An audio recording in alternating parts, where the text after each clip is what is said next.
Welcome to the complete Apex Legends weapons tier list, where you will get to know the best, worst, and obviously the most important weapons in Apex for you to be playing this season 19. As the season has a few more weeks left and we head into season 20, it's great to get a baseline of what these weapons do and why they're important from the ALGS perspective, which I cast, and obviously from the casual perspective, which I play and a lot of you guys play as well, or maybe even grinding ranked. I'll tell you which weapons to drop at certain times. I'll tell you which weapons you must play and which weapons are in between and can obviously have a pocket pick. I'll be developing a tier system for you to understand it, and even going into game a little bit to show you guys a little bit of what that could look like and why certain weapons are important to talk about. But before we get into that, please leave a like. You guys really like the tier list for the Legends. I hope you enjoy this one as well. Again, welcome to the channel. My name is Rain Day, and just liking this is enough. You don't have to share it. You don't have to subscribe, but just liking the video really helps me get it out there to new eyes. Let's start off this list with our tier ranking.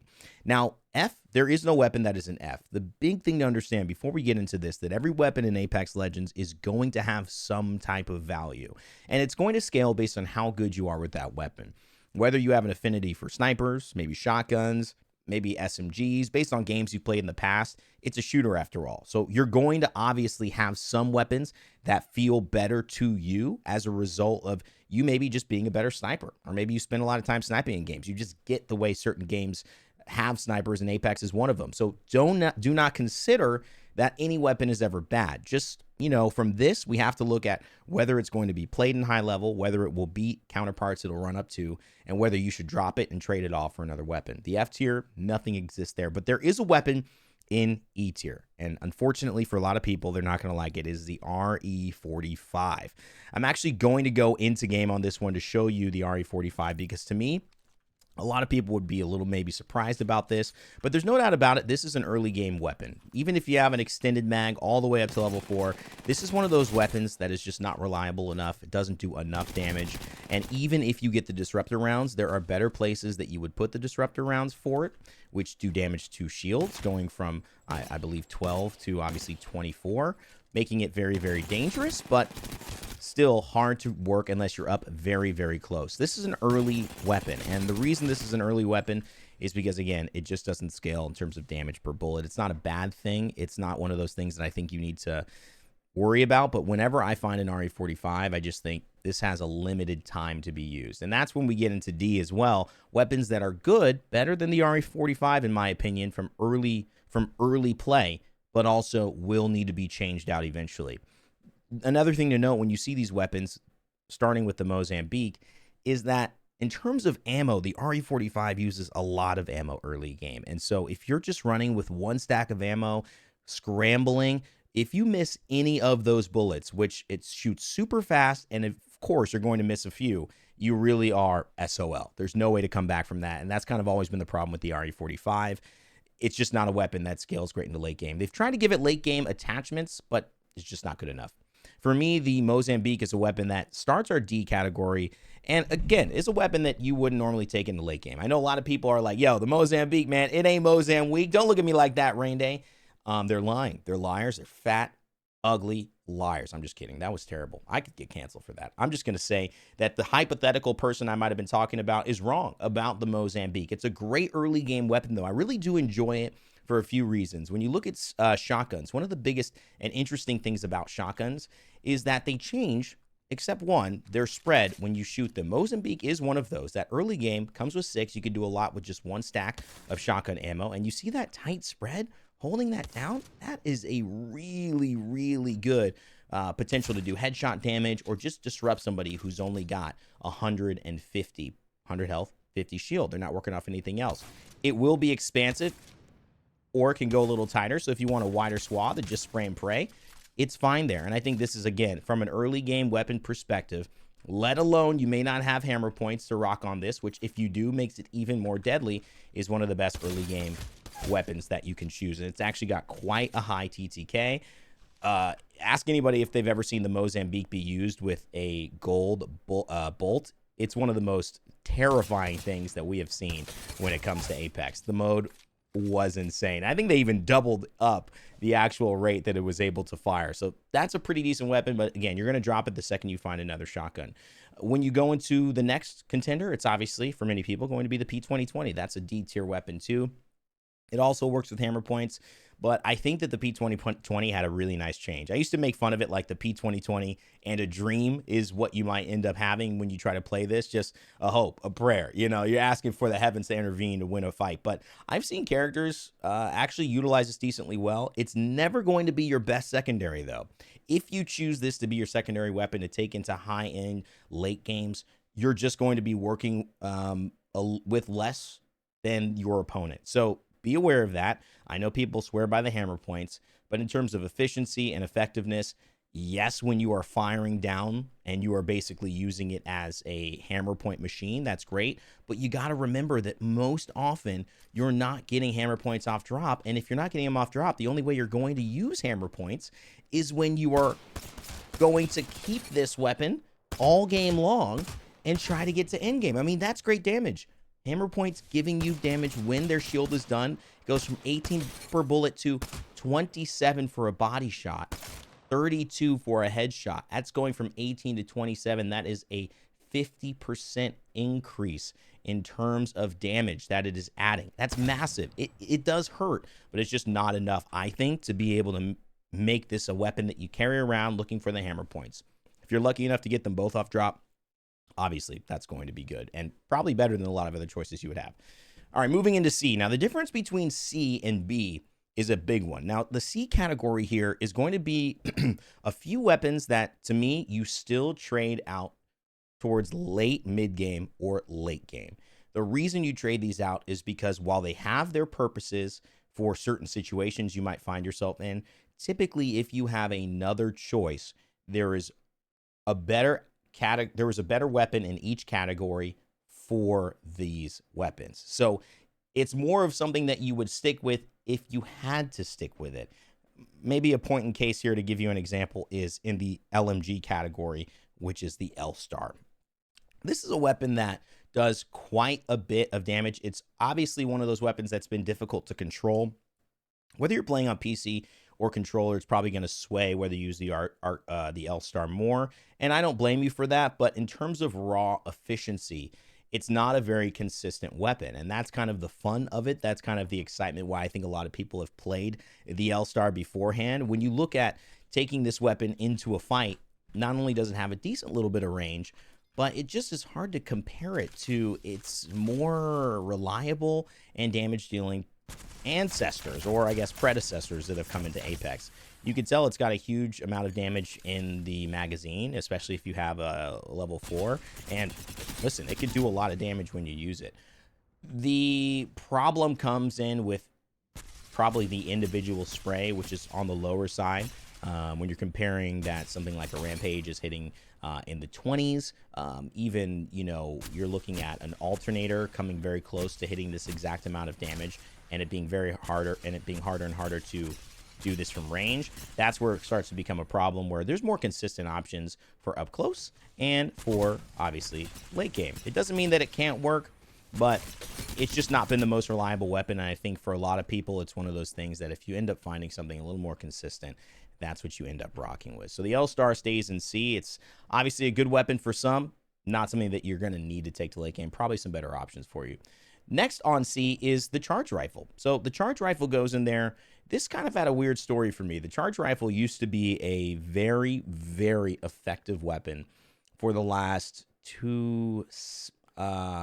year and a half in Apex. So what was that, 4 or 5 seasons, I would say. The charge rifle has been great ever since Evo Shield specifically, because as you had Evo Shields and you needed to rotate early in the ALGS high pro play, high rank to get into zone, you needed to find a way to consistently upgrade your Evo Shields without moving too much and giving up your position. That is where the charge rifle came in handy. The Havoc with its alternate fire, which has been taken away, and the charge rifle were the only 2 weapons that were hit scan in Apex. And if you know what hit scan is, I don't have to explain it. For those who don't, though, it means that there's no actual traveling bullet. There's a distance and a travel. That's an actual projectile. Closer, it doesn't feel like that. It just feels like it appears there. But if you see farther, you can kind of see it going into the distance. If a weapon is hit scan, what ends up happening is that it just appears immediately in the location that you actually have your cursor over. So if I were to shoot, there would be no travel time whatsoever. It would just end up at that player's body. Now, in this situation, it is a bullet, and they've changed the entire design of it. You can kind of see the bullet flying off there for the charge rifle, and it has made it much less effective. Not only that, for me personally, as someone who uses the charge rifle all the time, it's just very, very difficult, in my opinion, to utilize the timing of when that bullet comes out of the charge rifle. It's like it's just something that didn't perfectly feel for me like the boom. I feel like it's maybe a second and a half too long or too late. I don't know, but it's just one of those things that for me, a little harder. But you can see that is the projectile now. It is a different charge rifle. It's no longer as efficient at getting Evo shields leveled up. It's no longer as efficient, this huge windup time. It's an incredibly difficult thing to track someone this way, especially as they're moving across range, despite being able to hit good damage onto them. It's just not the easiest thing anymore like it used to be. And so the charge rifle, in my opinion, loses some damage, goes to C. You probably want a different sniper if you're going to be rocking snipers in this game. All right, the next weapon that I want to talk about, which is probably a standard weapon. This weapon goes from kind of C to A pretty fast, is a Spitfire. Now, the Spitfire a year ago actually had one of its strongest metas to date. There's a few clips of me casting actually Imperial Hal using it back and forth through the just sheer magazine size that it has. I believe that at an extended mag level 3, so the highest mag you can get, it's 48 bullets in the magazine. I think it's about 1,200 damage that you can do in one single magazine of this weapon, which means that you can take out of a squad who has maybe 200 health average, 6 players, 2 complete squads in one magazine, if you hit all your shots, obviously. Now, that's really hard to do practically, but it still goes to show that this weapon has a lot of firepower. So why isn't it a little bit higher? It's because firepower is not always key. And a lot of these middling weapons where you find C's and B's are fantastic from a certain range with a lack of pressure. But where Apex ends up ending, and where Apex weapons and character value ends up being, is how well are you in close range situations, how good are you in 1v1 fights, and how good are you when it comes to competing against another weapon. And the Spitfire, while it can compete against people missing a lot of shots, when someone hits their shots on you, that is where a Spitfire loses. Its ability to have extension and range and pressure is what makes it really good, and why I think it's a C. But its inability to kind of go up against some of the higher SMGs or even the ARs like the Flatlines or the 301s in these early fights, to me, is a problem. And I don't even think it's actually the best LMG that we have. I think actually that belongs to another weapon. Okay, so moving on to the next weapon in here. There's only one more in this category, and I believe it is the Longbow. Now, this is one of those that's hard. I've loved the Longbow for a long time. It's a great sniper, but snipers have kind of fallen back from the wayside and have been replaced by more of these in-between weapons, these kind of scouts, repeater weapons that are in between assault rifles and in between long-range snipers. And I think that that has hurt the Longbow's viability, despite it having Skull Piercer hop up, which means it's going to get extra damage on those headshots available in-game, and despite it being the fastest firing charge sniper in the game. One of the harder things about this is you kind of need proof of concept to go and grab a Longbow. We've seen this with another sniper in the ALGS, which I'll be bringing up in further tiers, which has made people go, whoa, I think I might need to see this weapon again. But when it comes to a Longbow, as much as it's tried and true, people have used it, and it's got a really nice magazine size, 12 for an extended mag fully. It's one of the larger mag sizes for sniper rifles in the game. It's just not been the type of meta where people are constantly being able to sit and perch and hold defensive angles. This meta has been a lot more about players kind of being on the go, moving, knowing that there's a rotation that needs to happen, playing maybe out open in the zone. And snipers inherently, they just kind of force you to be a little bit more, you know, stationary. And that's not always the best thing when it comes to late games in Apex Legends. Longbow doesn't really benefit from the current meta. Although, if I was going to look at a weapon that I could use here and there. You know, if I had to pick up one, especially early game, I think the Longbow is maybe one of my like early game weapons because you can still hit a few like crazy hit fires. You know what I mean? It's not always going to be the case, but you could hit a couple like just good shots that you're just like, oh man, I kind of got lucky, or that person was pushing me, and I've got a lot of bullets to be able to use. So that's one of those reasons why I think the Longbow is there.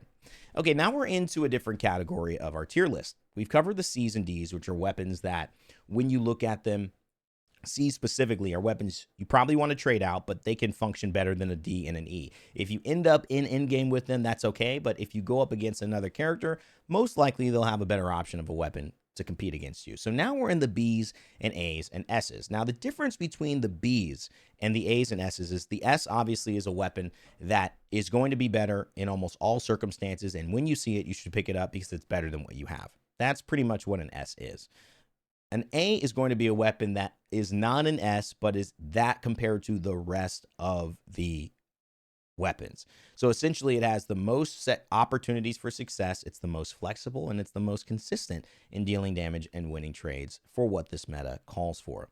B's are like high performers and pocket picks. The way I like to think of them is a pocket pick is a character that as you're going back and forth picking lineups in a competitive game, the fifth and final character is a pick that is intended to counter what the other team has already put together. In essence, it's a pick where you see exactly what they're doing, and this specific character with this specific kit works really well against them. It wouldn't have been the first character you picked, not knowing who they would pick, and it wouldn't be even one of the middle characters to build a foundation for your team. It would be almost a counter. And the way I like you guys to think about this is when it comes to weapons, there are certain weapons that in certain situations, holding areas, holding certain zones, based on your lineup and or buildings that you're in, based on the aggression that you want to have, or certain maps, when you have this weapon in its perfect position,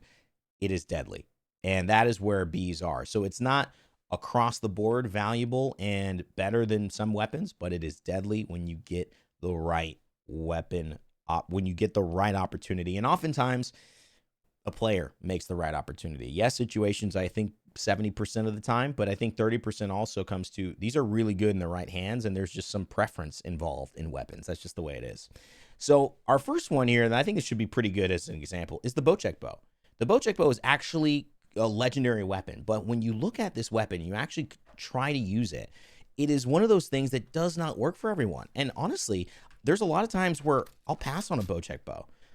It, yes, has some value when you're fighting up close, and it has some value from range, but not everybody feels like they're Legolas. You know what I'm saying? Not everybody watched Lord of the Rings. And that's not a problem. It just means that they're not going to feel comfortable shooting 70s with their arrow. For a lot of people, this is not better than, I'm going to, say a weapon like a Nemesis. This isn't better. I wouldn't rather do this unless maybe I've got range. Maybe I'm cooped up in a zone, outside of a zone. I found this in a care package, right? And I just put myself in a position where this was actually the only weapon that I had for a while. I already have my SMG for when the ring closes, and this zone is pulling so far away. I'm just here like this all day long, just like this. No problems whatsoever.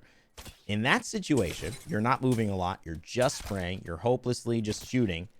This weapon becomes monstrous. It's really, really good when teams are rotating and you just have a ton of ammo because the bullet travel is it's very fast, very accurate, really good headshot damage, and you could do a lot. You could do a lot from range, but that's about it, and that's why I think the Bocek Bow is more of a pocket pick for a lot of players.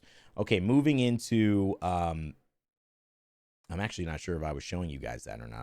I'm hoping that this showed up. I was shooting a lot of these targets here from range on this high ground. I know you might have heard it. Not sure if you saw it, but let's just go ahead and show it just again. Bocek Bow, really good if you're kind of stationary in a position like this and you're able to just flow. Maybe you have high ground on an end game and you're like, all right, let's just do damage, right? Let's not pay too much attention to anything. Kind of like free money. That's how I think about it. Kind of like free money. All right, let's go back to it. This next one is kind of a similar situation where it's specific. It's the Eva8. So shotguns, to me, are very, very personal. I like playing Eva8 and Mastiff. Some people love Mozambique, and Peacekeeper. Some people only do Peacekeeper. So regardless of whether something is good, I want to just let you know that, yes, there are quantifiable reasons why something is good, but there's also these very important distinct reasons of, can you hit your shots with it? And if you cannot hit your shots with an EVA 8, it's obviously going to be very, very difficult for you to find value in it. But if you like to get up close and get aggressive, I think an EVA 8 is actually a pretty good shotgun. It's better than, in my opinion, obviously the Mozambique, but when it comes down to actually being the best shotgun, it's very hard for me to recommend this. The EVA 8 works off 8 shots, so if you miss a lot and you kind of like to move, it's really a good option for you. It doesn't have the same level of effect from distance, so a Mozambique is going to be way more threatening from here when you're like chasing down someone. And so EVA 8 needs you to be up close. It needs you to be in a fight where maybe somebody has a pretty high pressure weapon too, to be able to compete and find value there. But with 8 actual shots, when you are in this situation, it's really hard to beat, especially if you're hitting. Like, it's just really hard to beat in that specific scenario. Not really worthwhile any farther away. Mozambique a little bit more flexible in all these situations, but an EVA 8 specifically up here, right here, it's going to be great. So that's kind of where the pocket pick nature of the EVA 8 comes in.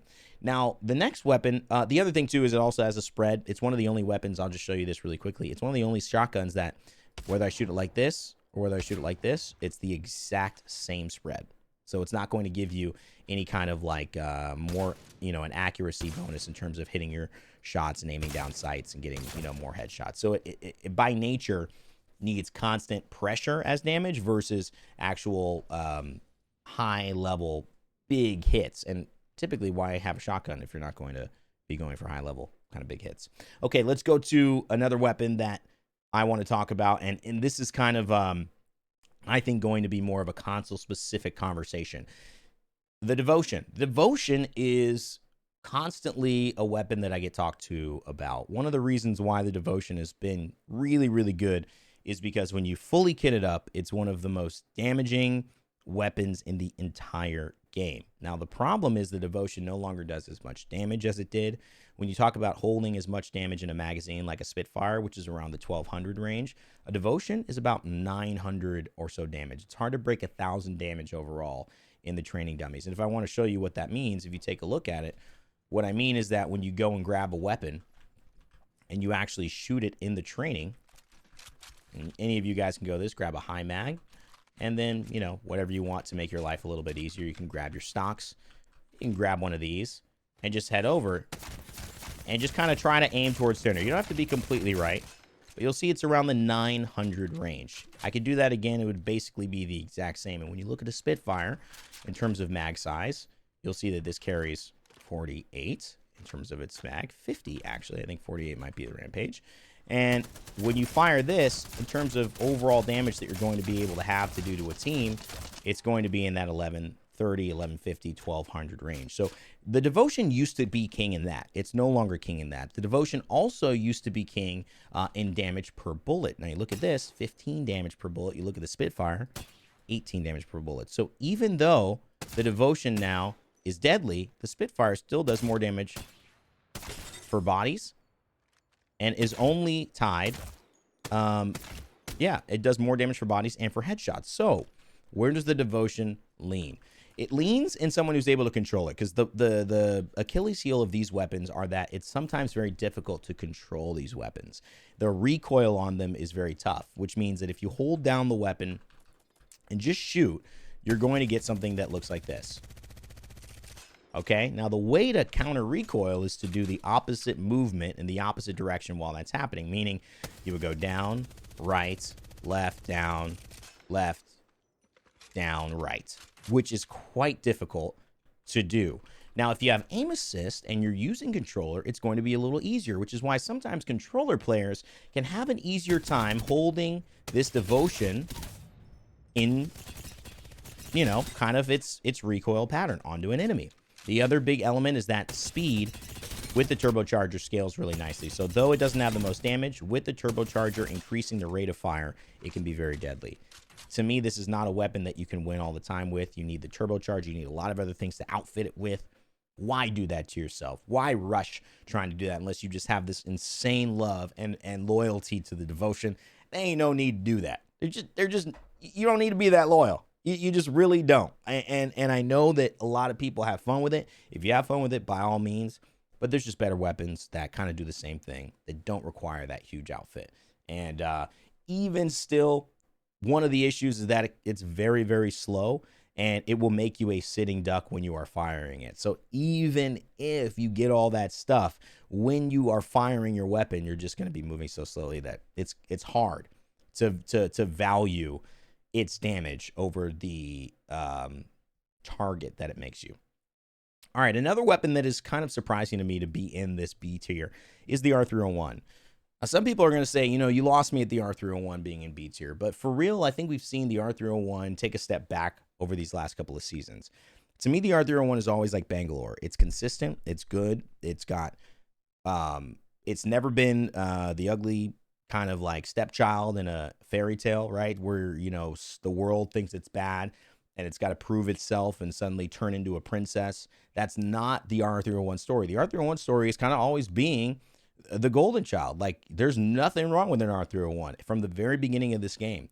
And now we have just moved into, again, a bit of a meta that allows for more utility, for more movement, and for more flexibility. And the R301 is just too much of a stationary weapon. Doesn't do enough burst damage, doesn't do enough overall damage to replace what I think might be a better LMG choice, or just might be something that's a similar choice for an LMG or for a different assault rifle.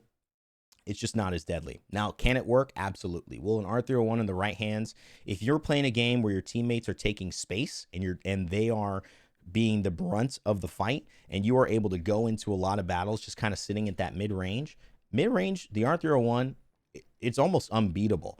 But when it comes to being your choice to keep for the entire game, remember, you're giving up a slot. So this now means you're not having I'm not going to say the weapon yet, but you're not having a medium to long range weapon to poke from range as people are approaching and in zone and trying to fight while maybe you're holding down a building and trying to fight from here. You don't have one of those weapons anymore. You also don't have an SMG, so you're not fighting up close well and being able to compete against somebody who shows up into your face. You're going to lose that fight every time with an R301 against an SMG. So that's why it doesn't really succeed in the same way. Mid-range, though, if you can literally, I mean, listen, if you find yourself in a game like, yeah, I'm not really getting a lot of pressure. Let me just, you know, you're doing a lot of this. Oh, my God, man. And somebody starts another fight, and you're just like, yeah, oh, my God. This is where an R301 becomes just so much fun, right? But this, when somebody gets up here, not that you can't hit your shots, not that you can't do them, but if you need to hit fire all your R301 shots, you already have a problem. You already have a problem. This is where you want to be fighting people. You know, you want to be here, and if you can't at all times, then there's going to be better weapons this season. And it's one of those weird things because the R301 has always been just a kingpin, but it's in B. Pocket pick situationally, it's fantastic. Not always going to be better than a lot of other choices. A Sentinel is actually here for two reasons. One, it's better. It's more damaging. It fits more into the meta with the sniper in the sniper rifle category. More so than the charge rifle, more so than the longbow. So that's one of the benefits of why the Sentinel ranks ahead from C to B. The other reason is that it's got a surprising amount of burst. Being shot with a Sentinel, especially with a charged up Sentinel, is one of the most high value burst options that you can have. And we've actually seen it recently this last weekend with Complexity Monsoon. There was a great video, one of my casting mates, Zephyr Cast, he made showing a clip of Monsoon with that Sentinel absolutely destroying the lobby, and for good reason. This weapon, when it hits, it's going to be devastating. The only problem is, again, when you shoot it, you are working off of one weapon. So players who are operating with two weapons, as in something that they can fight you up close with. So let's say you push. I want to use a weapon I've used already, so let's go with an L-Star because we've already seen that. I don't want to spoil anything upcoming. So let's say you've got your Sentinel and you hit a nice headshot there. Better yet, let's say we charge it up with one shield cell. We go ahead and we hit a nice charge here.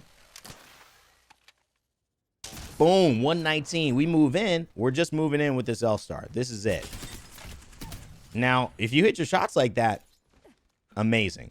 But if you have an L-Star, you hit this, and they're fighting you and you overheat, The only thing you got left is to try to hit another Sentinel shot, which can happen. I mean, here, let me close my eyes. Close my eyes. All right. All right, didn't hit. All right, I thought I was maybe going to make a clip midstream. Okay, here we go. 360. Close my eyes. Oh, I got kind of close. I'm not going to lie. Okay, so you give up the flexibility of those kind of late game fights. You kind of put yourself into, you know, kind of a corner. But again, if you play these weapons right, they can be phenomenal. These are weapons that probably, realistically, you could probably even put an L-Star into a B, because it is kind of a pockety pick and it is a little bit more controller leaning for a lot of players. But because it's just not used frequently, and this, I have to compare it with ranked, I have to compare it with the ALGS, it's just not seen, it's going to stay at the C. That's why. I know you may use it in your games, but when it comes to top tier, what we have to go off of pros playing, it's just not there. And these weapons are a little bit more. Like, you'll see them every now and then. Okay. The next one, which is a B for a different reason, is the alternator. So the alternator, for me, normally would be at a C or a D. It would probably more be in the D category. As an early game weapon, you have to trade out. But because it has disruptor rounds this season, and if it ever has disruptor rounds, the alternator becomes a very viable late game weapon. It is only that way, though, with disruptor rounds. So I want to make it very, very clear. This is not the alternator being a B tier weapon in general. This is always a swap out weapon, in my opinion. But if you have disruptor rounds, that changes the game, because these bad boys are just disgusting. I'm going to show you a little bit of what it looks like here. Normal alternator, and then we'll go into the disruptor round. So you'll grab your laser sight and we'll rock here.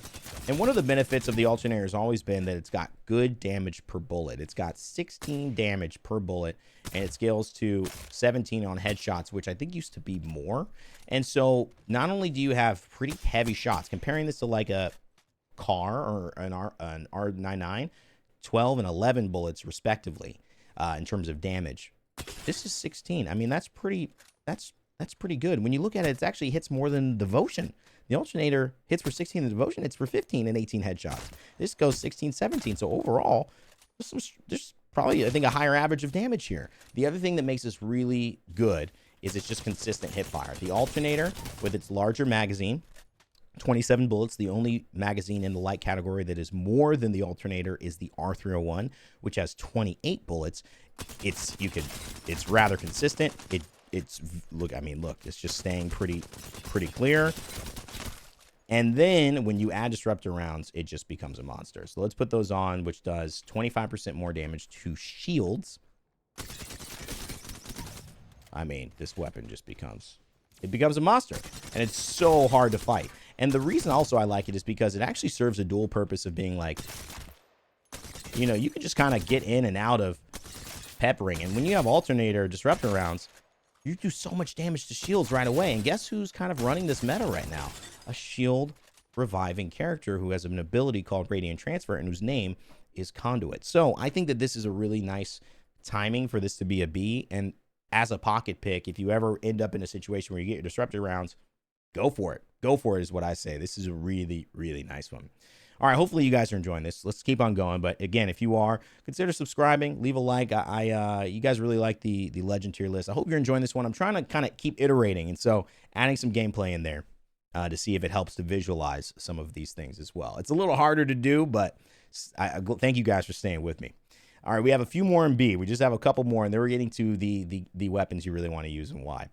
The Mastiff. This is the next one in B. I believe this is the second to last one that we have in B so far.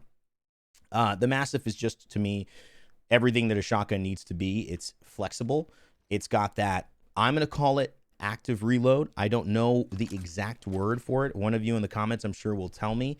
What it means is that as I am reloading, I can actually use the bullets I'm reloading once they're in the chamber, and I do not have to wait for the entire reload to occur. Most weapons, you have to, even if you only need 3 bullets, go from 0 back to full. The Mastiff, you could shoot, reload 1, you could shoot 2, reload 1, shoot again, right? You don't have to get all the way back to full. So that is what I mean. It's really helpful when you're in fights and you just have that one, that one extra shot that you need, and you just want to hit that one last reload and get it. So that's one of the other things. It also has a very good spread control, so you can make it even tighter when you aim down sights.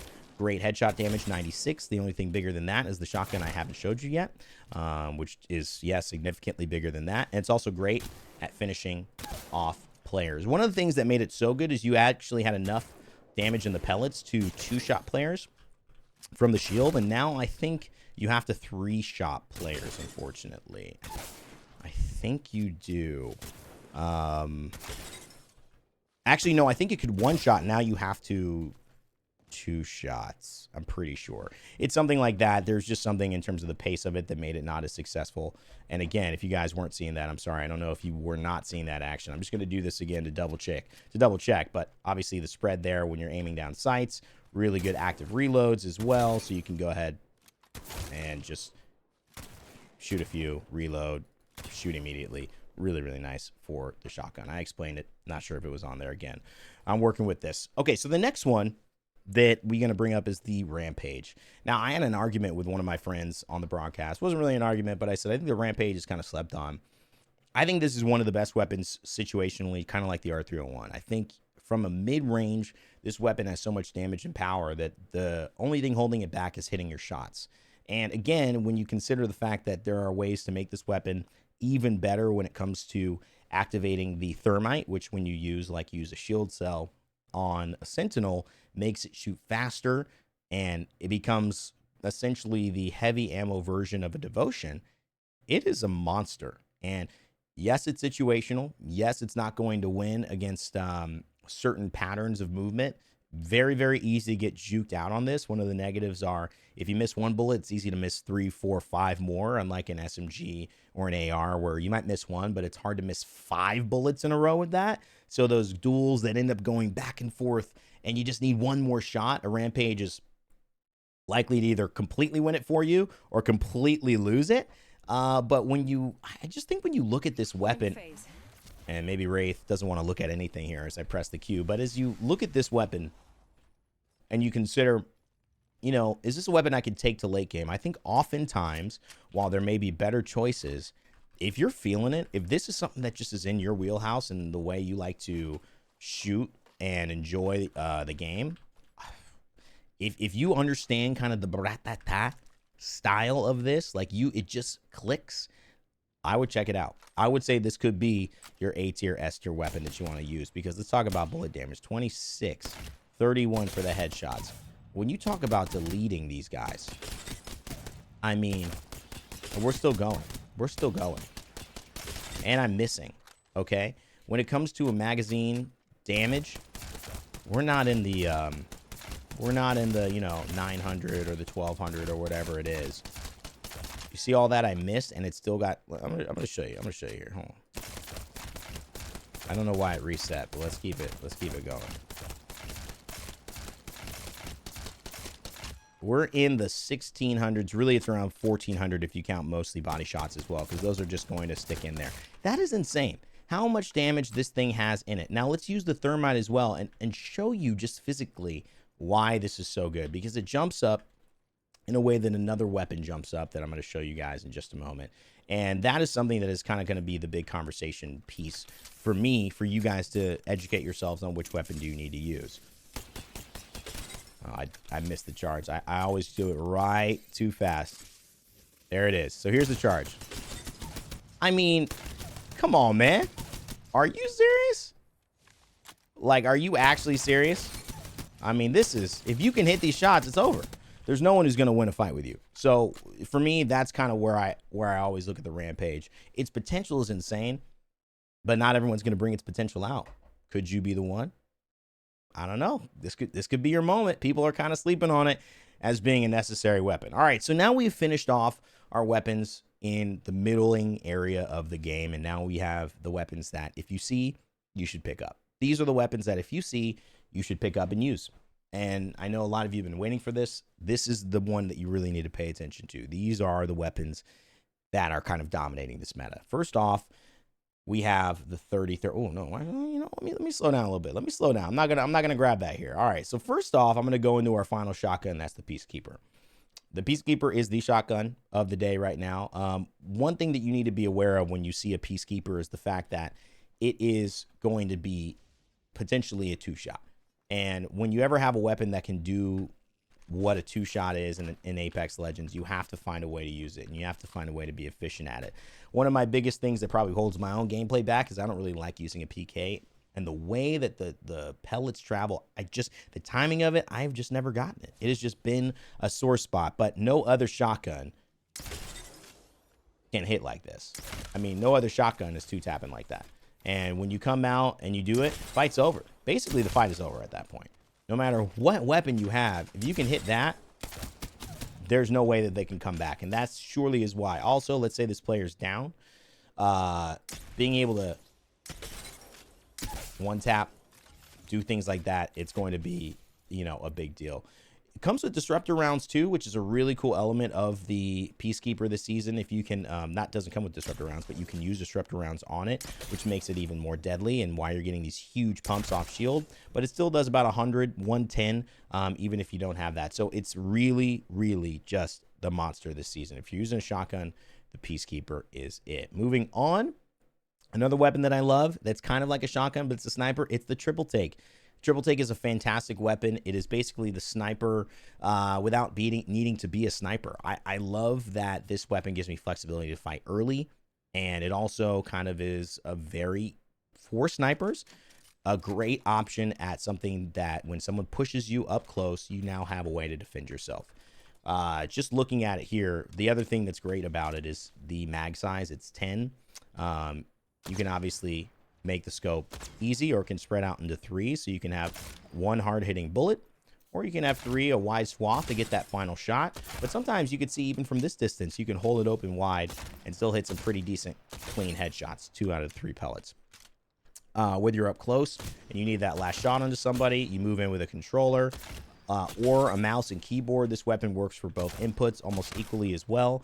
It works to pepper from range. It can take a 2 to 4 times scope, meaning it's not going to be as long as a 6 times or a 4 to 10 or 4 to 8, where, you know, most snipers are going to interact. But you can get a ranger, you can get a 2 to 4 and feel really, really good about still having some impact on the battlefield from range with some wide, heavy hitting bullets that allow you to get extra KP and really ward off enemies that are approaching you. So that's one of those reasons why I would say the triple take is a must pick up when you find it, if you don't have an opportunity to have something else in that category, which we'll talk about in a little bit.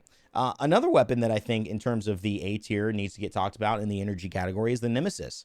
A lot of people think the Nemesis is maybe an S tier weapon. Now, I think the Nemesis has been an S tier weapon, but the reason it's not always an S tier weapon is the fact that it has a very interesting mechanic that plays into it being not controversial, but fun, and only effective for those who know how to make it effective. It's great in certain situations, not all.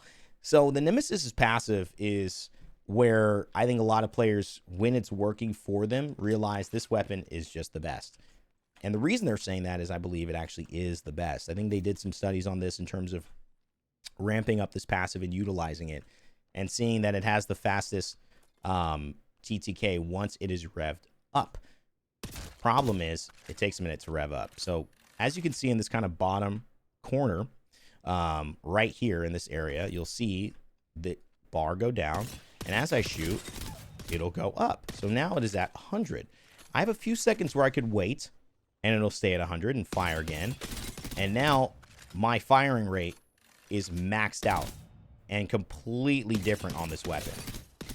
And basically anyone who's in my sights is going down. Now, if I wait, or at the first time that I'm starting this weapon, it's going to be at 0. So I have to gradually be building it up. And here's the thing, I have to gradually be in a fight and making use of it to make use of the weapon being as good as it is.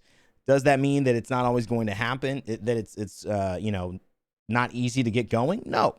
I actually think it's quite easy to get going. It's just that that's what makes that weapon so special. You have to be in those constant fights. You can't be switching in the same way. I think you have to almost prioritize playing a Nemesis. And for a weapon that's kind of a longer range weapon, a lot of people like to use this as a secondary, use it for range, use something else up close. By the time you switch back into it, it is obviously not going to have that rev charged up for the increased firing rate and the increased time to kill or the decreased time to kill that it'll give you now in those fights. So that's why I think the Nemesis stays in A. It's still pretty much better than almost any weapon that you're going to find. It can even be S tier at times, but it's because of that passive why it's probably not a secure S tier. And I think it's a great design for a weapon, honestly. Moving into my next choice, it's the Flatline. I think it's been a season where mostly SMGs and ARs have still maintained kings, but I think ARs have kind of come back. I really feel like there's been this like resurgence of ARs, and specifically an AR called the Flatline that I just love. This is one of those weapons that has kind of been a tried and true, and they had to bring it down and nerf it a little bit over a few seasons because it was too good at everything. The Flatline was too good at hip firing and fighting. It had too much damage per bullet. Remember, the alternator was 16. This is 18. Remember, the devotion was 15. Headshot for 18. Alternator headshot for 17. This headshot's for 23. This is really, really damaging. This, if you get a full magazine of this, you're going to get hurt, especially if you have a few headshots in there. It's tough. What makes this weapon imbalanced and why it's not dominating so much is because it's got a funky recoil. I mean, it's pretty funky for an average AR. If you compare that even to, can I even look at Nemesis recoil? I mean, look at that. I mean, sure, it's a little weird, but I mean, your first shots, and basically everything is just kind of like up. Pretty much just going up. And you look at R301, you know, sure, it swerves a little, but a lot of the times it's basically just going up. You look at a Flatline, it jerks. Look at, I mean, it's a significant difference. That thing got all the way up there. So that's what kind of gives Flatline that its balance. And they did increase the hip fire spread when you're here, but I mean, just look at how effective that is already. I'm gonna fight. I do damage here, and I don't even need to get an SMG. I'm just like here, and I've already got it. You know, most weapons do not have that level of success, and it was those big headshots that really could do the damage there. Just hitting a few of those, you're just really going to win with the Flatline. So that's why it's an A-ranked weapon for me. In terms of ARs, I think it's the best one that you could pick up, and it's definitely something you should be playing in Season 19, probably heading into Season 20, but we'll see. We'll redo these as the seasons go on. Okay, so now it's time to talk about the Havoc. The Havoc, I think, is actually an A or B tier weapon. I think you could probably make an argument for it, but I think in the right hands, this is probably one of the most deadly weapons in the game. I think if someone fights you with a Havoc and they hit their bullets, it's basically game over, like even against the Flatline. Like, I'm not sure, unless you start shooting first, you can really beat them. It is one of those things that, even as we've seen on Twitter, people talking about configs and whatever that is. I mean, I'm not gonna kind of go into that in this video, but this is the weapon that's being used in that conversation. People going, this cannot be allowed. Now, obviously, the other reason and the other balancing point is that in terms of recoil, it's about as wild or wilder, as you can see, than the Flatline. So there's an inherent balance point to anyone who picks up this game. They're going to control the Havoc a lot harder. It's probably why you see configs for it in general, but it is not going to be the same thing as controlling an R301. But that doesn't mean that the prize, when you can, if you can do it, is not a lot sweeter. In terms of a full magazine, going in here, you can see it's got tons of damage. It's actually rivaling a Spitfire, but shooting much faster. And guess what? It takes a turbocharger, so it can get even faster, and that's missing with 13 bullets still in the mag, ready to go. I mean, a Havoc, guys, I mean, if it ain't S tier, you got to know this is definitely A tier. And when you look at damage per bullet, 18, 23, we're right on par with the Flatline, just faster, more ammo in the magazine, and obviously a threat. So that's why that stays in that position, the Flatline and the Havoc in that range. Another one that we need to put up into this category is the G7 Scout. So the G7 Scout, to me, has kind of always been an S tier weapon. Today, and then this meta, for the first time in a while, in this first season in a while, I've said this, I feel like it's simply just A tier. And that's not a bad thing. You know, sometimes it's just A tier, guys, and that's okay. But it's less about the fact that it's A tier in general. It's more about the fact that there are other better alternatives, and this also has felt like not quite as strong as it's been in the past. Also, there are hop-ups for the G7 Scout that aren't in rotation, like the double tap, which can kind of double your damage essentially and make it, instead of hitting for, you know, 20 or 32, more like 64, like pop pop. But still, when you talk about just peppering from range, long distance being a threat, that's not a sniper, because we're not using, you know, sniper scopes. We're using 2 to 4s as its max range. This is its max scope. It's dangerous. It's great. I mean, you could be killing someone from there, and that's, you know, what makes this weapon so good. Huge headshot damage, huge fast rate of fire, really good magazine size as well. And even if you only hit a few, you don't have to get the kill. That's just pressure. That's just really good pressure from range. It's really good in high-level environment. If you don't have another weapon I'm going to talk about in a second, this is probably your second best choice to be flexible in both long range, having something to add for your team when you're not in the middle of a fight, and when it comes down to that final circle, being able to contribute. These hip fire shots from a G7 Scout, I've seen more games won, more tournament moments with this clutching up than almost any other weapon outside of those ARs and SMGs, because it's just one of the things that you do. You end up with a Scout, it's a great second weapon when this is out to try to win that fight on and get those last couple of shots. That's how a Scout is used, and it still has great mid-game, early game, and late-game value. And just talking about casuals, ranked, early game, mid-game, like I said, some of these weapons are going to be phenomenal if you pick them up right out of the way. This is phenomenal right out the gate. 32 damage off the bat, couple of shots, and you only white shield? Oh, it's over. It is over. They're not surviving. Trust me. Let's move on to, I believe, 2 more that we have in this category. Yes, 3 more, actually. Let's go to the Volt. Okay, it's time. Let's get to it. It's time to talk SMGs. So the Volt, the R99, and the car, they're in the same conversation. They do slightly different things. I'm going to be real with you guys. I don't think it matters which one that you use. I'm going to tell you, though, why each one has something a little bit different to offer. So if you like using a Volt, what that probably means is that either maybe you're on controller, maybe you're a little bit more of an aim god, right? Maybe you're just a little bit more comfortable hitting your shots for sure. You will have less wiggle room to get kills with this bad boy. But when you do damage, whether it's from range, you're going to hit harder, much harder than these other SMGs. Like I said, you're going to hit 15, 16 from body and head. That is much harder. You do only have 26 bullets in your magazine. Now let's compare that to our other A-lister. We're going to go back and forth, and we're going to give you this, the R99. The R99 usually is the best SMG in the game outside of the car. The Volt has had its moment there, but the R99 is the most consistent, maybe the most iconic weapon outside of a little deagle that you guys know I'm going to talk about very soon in the entire history of Apex, and for good reason. It is the SMG of choice. It is, I believe, the fastest fire rate of any SMG, and it, as you can see, has 26 bullets in the magazine. So while the Volt is a little slower in getting those out, you actually do have the same amount of bullets. I'm going to correct myself there. I thought there was one less bullet in here at an extended mag, but they do have the same. So what's the difference? It's the speed at which they travel. The Volt, that's going to be a full extension. That's going to how long it takes. This is how long it takes to empty an R9 clip magazine. Faster. I would say a good 0.3 seconds faster, maybe.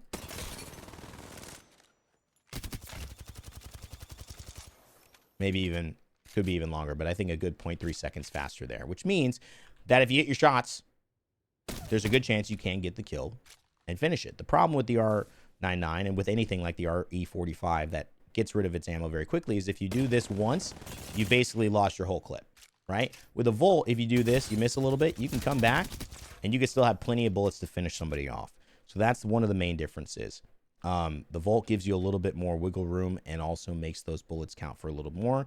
The R99, you definitely do need to find headshots and consistently hit shots and kind of muzzle stuff somebody in order to take the advantage of this weapon. It doesn't scale as well from range too. It's a little bit more difficult, again, because of the rapid recoil and the difficulty in controlling that. You can see it goes very up very quickly, so you got to have a lot of practice with that. The Volt a little bit more goes up, but slower, so you could control it a little bit easier from range. At least that's been my experience, and I know I wasn't showing you guys that, but again, the Volt. Yeah, that has been happening. All right, well, I'm glad I caught myself there. I've been talking about things, and I've been shooting them, and you guys have not seen all of them. That's okay. I have always shown you right after, so appreciate it. Won't happen again, but the video's almost over. So anyways, all right, so this is the Volt. As you can see, it does go up. That goes up much faster, much easier to lose control of this weapon than the Volt is.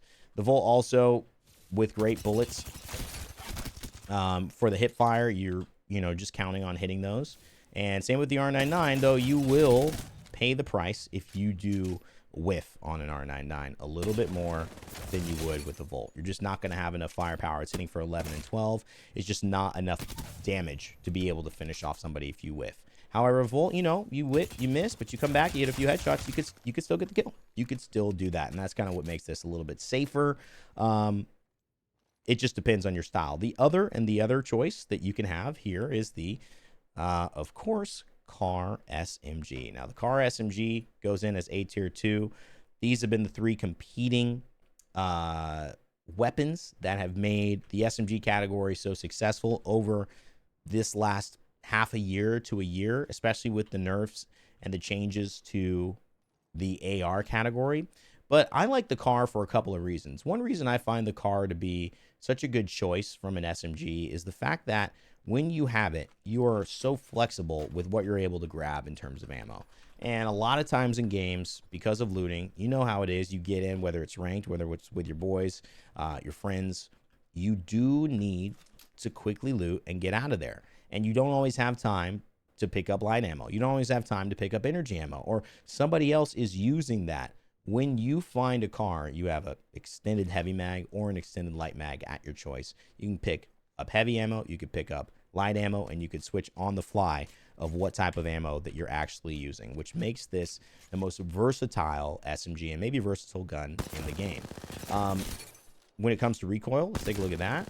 It's obviously not as aggressive as the R99. So if you were to look at like an R99's recoil, that goes up a little more and a little faster. The Car, again, a little bit of a slower fire rate, but not too much. The only difference between the Car and the R99 really is that flexibility, and that it shoots for 12, 13, and the R99 shoots for 11 and 12. These things do make it an impact, and this season 19, mid-season, they actually got brought down 1 damage point for each of those weapons. So instead of it being 11 at base or 12 at base for the R99, it's now 11, and instead of it being 13 at base for the Car, it is now 12. So that has kind of been a mid-season update that's brought those weapons back into line. Doesn't mean that they're not still running the show. No, you will see this in almost every single fight that is going on in terms of Apex Legends high-level play. You will see this in every team at all times. These weapons are the weapons, okay? That is, I do not want you to feel like you're not getting that info. Now, these weapons are our S tier weapons. To me, these weapons are the weapons that drive the economy. One of them is in the crafter. One of them is just the best weapon for that scenario and is just an all-around weapon. And the other 3 weapons are just the best in category. So let's talk about the one that's in the crafter, the Hemlock. This is a weapon that has been put into the crafting rotation, but it's worth crafting. Go ahead, craft a Hemlock every single time. I just think it's that good of a weapon. It does a lot of the things that we're talking about, and also if you have trouble deciding whether you want to play a little slower or a little faster, whether you want range, what this end zone is going to look like, or whether you like to get up close and fight somebody, or whether you like to stay from a distance, the Hemlock means you don't have to answer that question. You could play close, you could play far, you could play a burst, you can compete against an R99. There is nothing that this weapon cannot beat. It can beat an up-close Havoc if you as long as you just hit your burst shots and you hit a headshot or 2. It can beat, obviously from that range, going to be very tough. It can beat a G7 Scout from range if you're hitting headshots as well. You have the flexibility to go single fire mode and tap onto it. It does massive amounts of damage. 21 and 27, so huge headshot damage scaling which makes it so deadly. And also, one of the things is that, like I said, it's just a really good, let me take it off single fire, up in your face kind of weapon too.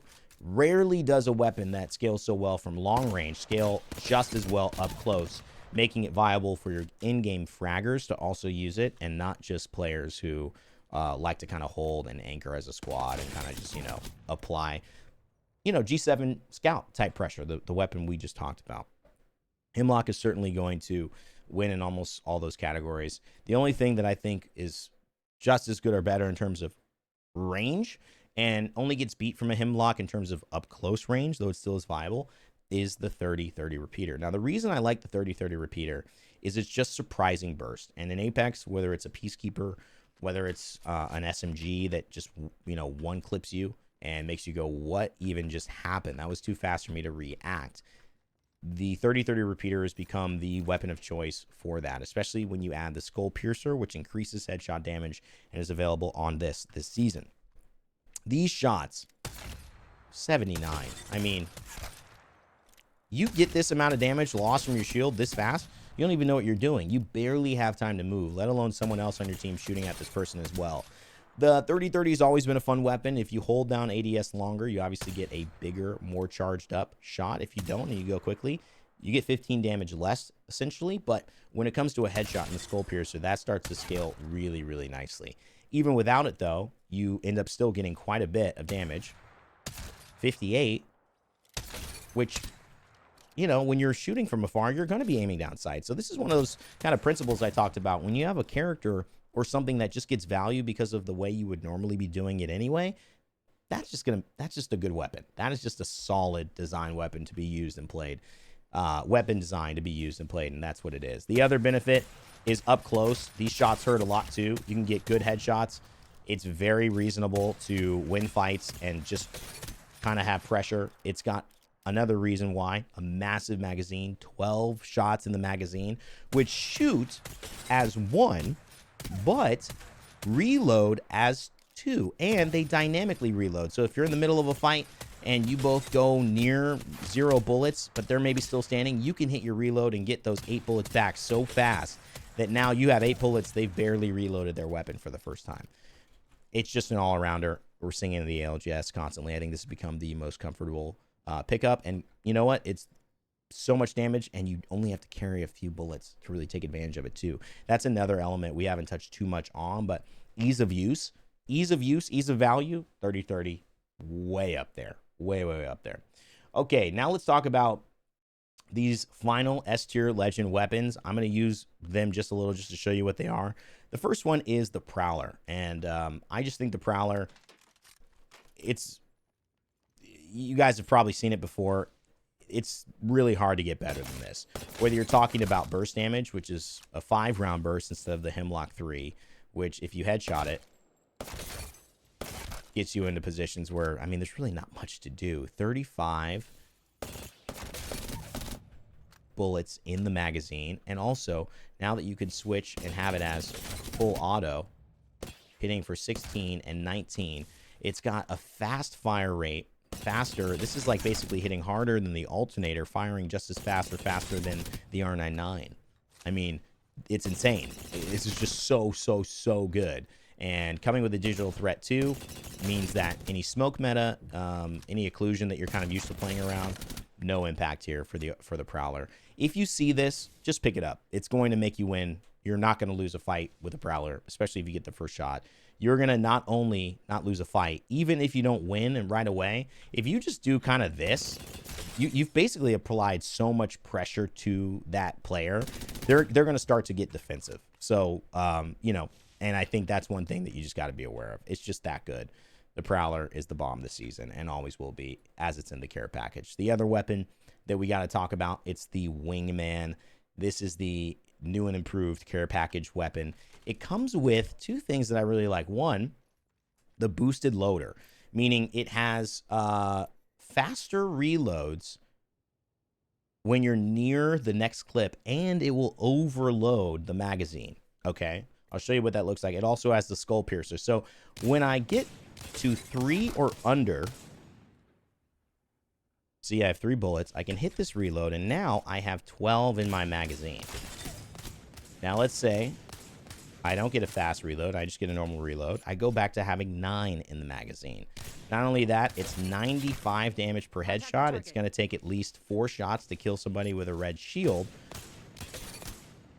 But if you have a headshot, it's probably going to take 3, right? Because you end up having that big 95 burst. And you can ultimately 2 headshots with that end up taking down a big red shield. So boom. That'll be all that you need. So you have yourself a way to not only do that, but I'm going to show this because I always show it, guys. You know this is my trick. Most people, you stay till the end for a reason. I always try to give people the understanding of why the Wingman has always been this phenomenal weapon. Why is it so good? Why does it always iconic and symbolic and connected to these players and these amazing performances and crazy moves? All right, so as you are moving left to right, your weapon in hip fire will not have any pressure. As you are hip firing as well, you'll usually be able to move at a regularly, you know, kind of a similar speed. While you're aiming down sights, you will move at 50% less for LMGs and for even some ARs like the R301 or the Flatline. As a Wingman, you'll obviously be able to hip fire and move really similarly, but here's the kicker. Same exact speed when you are moving with aiming down sights. And that is what makes this weapon so good. You literally do not have any movement speed penalties, ever. Ever. It's like playing with the upgraded Mozambique. And a lot of people don't know, shotguns have this as well. You can do the same thing with the Mozambique. And so you'll still keep your movement. You'll still keep that, even though it obviously has that shake. But one of the most amazing things about this weapon, and that's always going to make this weapon viable, valuable, and iconic in its way. You're just going to be hard to hit, and you're going to hit hard. Last but not least, the weapon that if I get in my hands, y'all need to be aware, because there's not a lot, you know, a lot of you are good. I'm not gonna lie, a lot of you are good players.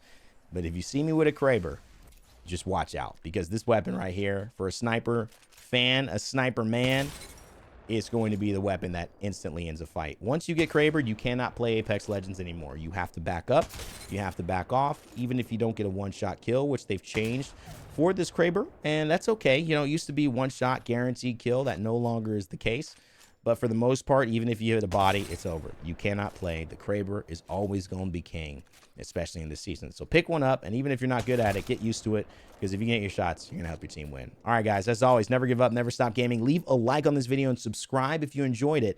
And as always, I'll see you in the next one. Thanks, guys.